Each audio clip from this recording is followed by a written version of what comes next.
Bonjour, frères et sœurs, je suppose que vous allez bien par la grâce de Dieu. On me dit en Jésus tout va bien.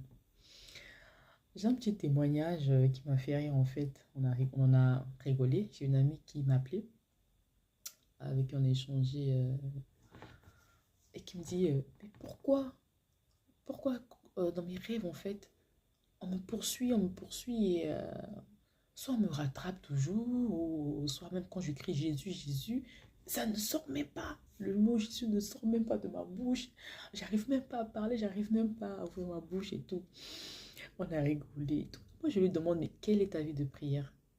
Quelle est ta vie de prière? Elle me dit, bah, il arrive que je prie comme ça avant de dormir, vite fait. J'ai dit, bah, c'est normal.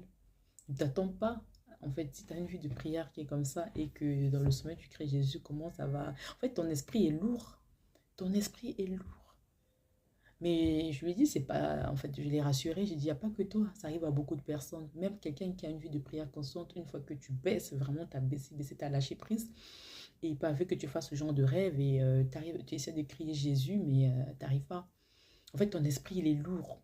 Il faut prier. En fait, il faut avoir une vie de prière. La prière, déjà, c'est quoi? De fois, tu me demandes, il y en a qui se demandent la prière, c'est quoi? La prière, c'est la communication avec Dieu. Et la prière, je veux dire, en fait, vous savez qu'on est fait de trois, l'homme est fait de trois parties, le corps, l'âme et l'esprit. Et de la même façon qu'on nourrit le corps, il faut nourrir l'esprit. L'esprit se nourrit par la prière. Parce qu'il faut être connecté à la source. Dieu est esprit. Et c'est à lui qu'on se connecte. Je vais prendre l'exemple d'un téléphone. Un téléphone portable, quoi. Un téléphone portable avec une batterie. Donc, le téléphone portable, c'est toi, c'est moi. Et notre esprit, c'est la batterie. La batterie a besoin d'être rechargée.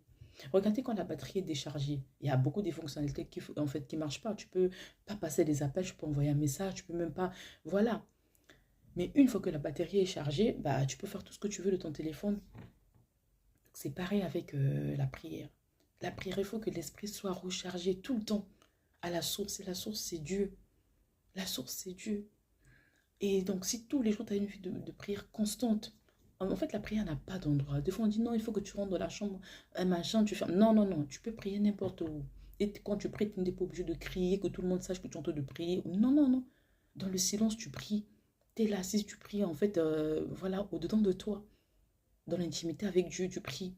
Mais en fait, la prière permet de laisser, de garder l'esprit éveillé, en fait. Une personne qui est constamment de la prière, c'est difficile que tu fasses ce genre de rêve-là, où tu cours, on te rattrape, ou que tu arrives à dire, tu essaies de dire Jésus, Jésus, tu n'arrives pas à dire.